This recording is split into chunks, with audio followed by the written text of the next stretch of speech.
মসজিদ হলো আল্লাহর ঘর, আর এই ঘর সবচেয়ে বেশি গুরুত্বপূর্ণ দায়িত্ব যার তিনি হলো ইমাম সাহেব। ইমাম সাহেব শুধুমাত্র নামাজ পরিচালনকারী নন, তিনি একজন শিক্ষক, তিনি একজন নৈতিকতা আদর্শ, যার মাধ্যমে একটি পুরো সমাজ সঠিক পথে চলবে। কিন্তু দুঃখজনকভাবে অনেক সময় দেখা যায় যে মসজিদের কমিটি কিছু সদস্য নিজেকে ক্ষমতা বা পদকে ইমাম সাহেবের উপরও মনে করে। তারা ভুলে যান যে ক্ষমতা, পদের মর্যাদা বা দায়িত্ব এসব আমানত। এই আমানতের হিসাব দিতে হবে আল্লাহর সামনে।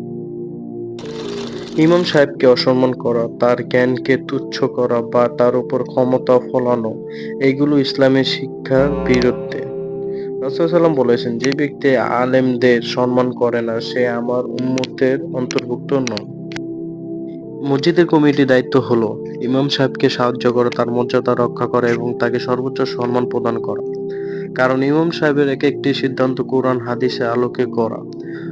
আর কমিটি যদি আল্লাহর ঘরের প্রশাসন হয়, তবে ইমাম হবে সেই ঘরের রূহ।